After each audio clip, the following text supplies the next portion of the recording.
கிறிஸ்துவுக்குள் அன்பான தேவனுடைய பிள்ளைகளே, உங்கள் அனைவருக்கும் என்னுடைய அன்பின் வாழ்த்துக்கள். பிரியமான தேவனுடைய பிள்ளைகளே, இந்நாளில் ஆண்டவராகிய இயேசு கிறிஸ்து சிலுவையில் எத்துணை மணி நேரம் தொங்கினார்.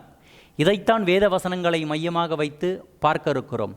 பொதுவாகவே சமூகத்தில் இருக்கின்ற எல்லா கிறிஸ்தவர்களும் 2 நாட்களை பண்டிகையாக கருதி கொண்டாடுவார்கள்.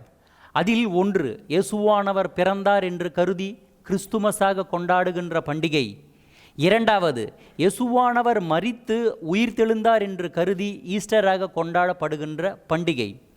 ஆச்சரியம் என்னவென்றால், சமூகத்தில் இருக்கின்ற எல்லா கிறிஸ்தவர்களும் இயேசுவானவருடைய பிறப்பையொட்டி கொண்டாடப்படுகின்ற கிறிஸ்துமஸை திருவிழாவாக கொண்டாடுவார்களா என்றால் ஒரு கேள்விக்குறித்தான்.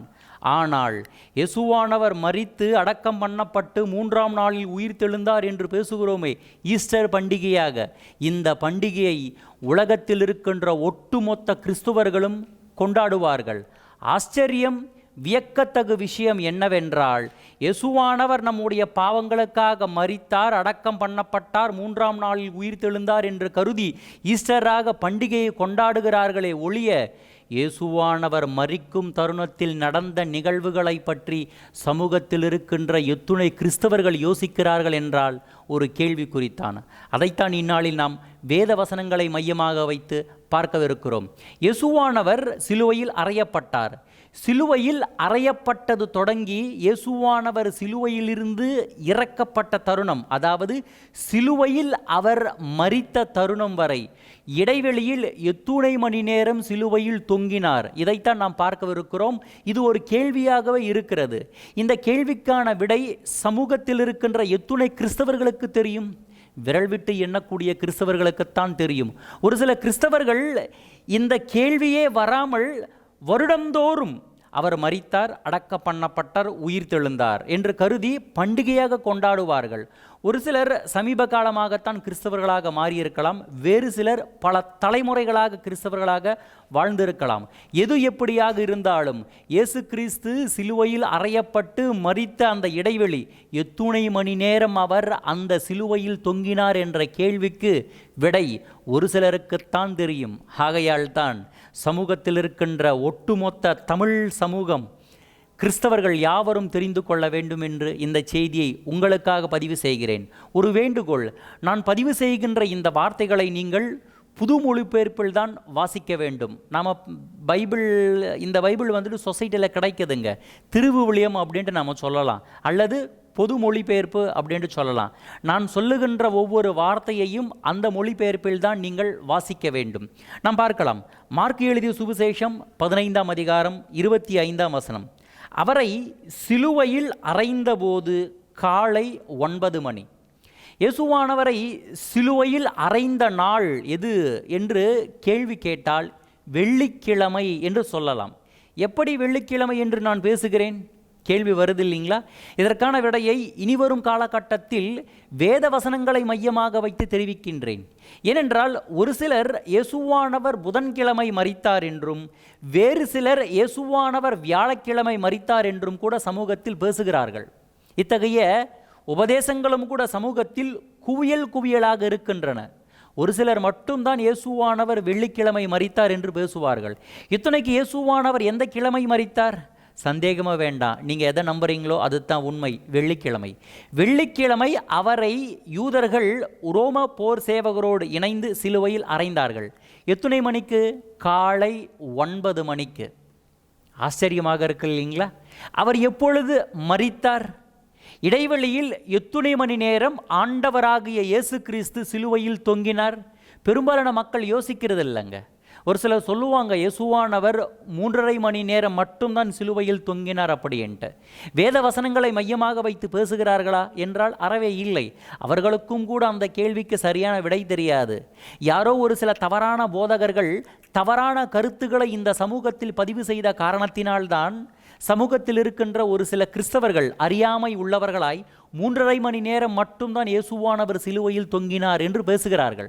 அவர்களுடைய குரலை பதிவு செய்கிறார்கள்.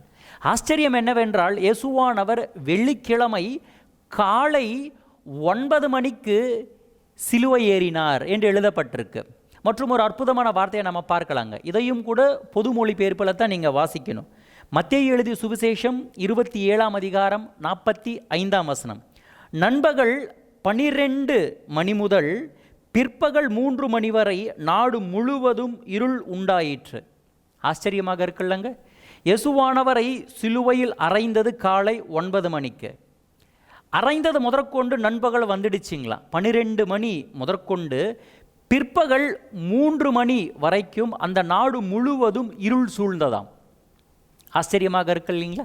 மொத்தத்தில் இயேசுவானவர் 3 மணி வரைக்கும் உயிரோடு இருந்தார் என்று இதோ இந்த வசனங்களை மையமாக வைத்து நம்மால் சொல்ல முடியும். பிறகு இயேசுவானவர் எப்பொழுது இறந்தார் மற்றும் ஒரு அற்புதமான வசனத்தை நம்ம பார்க்கலாங்க. மார்க்கு எழுதிய சுவிசேஷம் அதிகாரம் 15 வசனம் 34. பிற்பகல் 3 மணிக்கு இயேசு எலோயி எலோயி லெமா சபக்தானி என்று உரக்க கத்தினார். இயேசுவானவர் பிற்பகல் 3 மணிக்கு கத்துறாரா. எலோயி எலோயி லெமா சபக்தானி என்று உரக்க கத்தினாராம். அதே அதிகாரம் 37ஆம் வசனத்தை ஒரு முறை நாம் வாசித்தால், இயேசுவோ உரக்க கத்தி உயிர் துறந்தார். எத்தனை மணிக்கு உரக்க கத்தினாருங்க? பிற்பகல் 3 மணிக்கு எலோயி எலோயி லெமா சபக்தானி என்று உரக்க கத்தினாராம். 37ஆம் வசனத்தில் தெல்ல தெளிவாக எழுதப்பட்டிருக்கு, அவர் கத்தி தன்னுடைய உயிரை துறந்தார் என்று. அதாவது இயேசுவானவர் பிற்பகல் 3 மணிக்கு இறந்தார். உங்களால் புரிஞ்சுக்க முடியுதா? இப்போ இயேசுவானவரை சிலுவையில் அறைந்தது காலை 9 மணிக்கு. இயேசுவானவர் சிலுவையில் இறந்தது மாலை 3 மணிக்கு. இடைவெளியில் எத்தனை மணி நேரம் இருக்குங்க? சிம்பிளாக சொல்லிடுவீங்க இல்லைங்களா? 6 மணி நேரம். இயேசுவானவர் சிலுவையில் தொங்கிய மணி நேரம் 6 மணி நேரம். ஆச்சரியமாக இருக்குல்லங்க. சமூகத்தில் அறியாமை நிறைந்த ஒட்டுமொத்த கிறிஸ்தவர்களுக்கு இந்த வார்த்தைகளை நீங்கள் தான் எடுத்துரைக்க வேண்டும். என்னுடைய மூளையிலிருந்து தோன்றிய எந்த ஒரு கற்பனை கதையையும் உங்களுக்கு தெரிவிக்கவில்லை. வேத வசனங்களை மையமாக வைத்துத்தான் உங்களுக்கு முழுக்க முழுக்க தெரிவித்தேன். ஆகையால் காலை 9 மணிக்கு இயேசுவானவர் சிலுவையில் அறையப்பட்டு மதியம் 3 மணிக்கு இயேசுவானவர் உயிர் துறந்தார். அதாவது 6 மணி நேரம் ஆண்டவராகிய இயேசு கிறிஸ்து சிலுவையில் தொங்கினார். மீண்டும் ஒரு அற்புதமான செய்தியில் உங்களை சந்திக்கிறேன். அதுவரை உங்களிடமிருந்து விடைபெறுவது உங்களுடைய சகோதரன். God bless you all. நன்றி.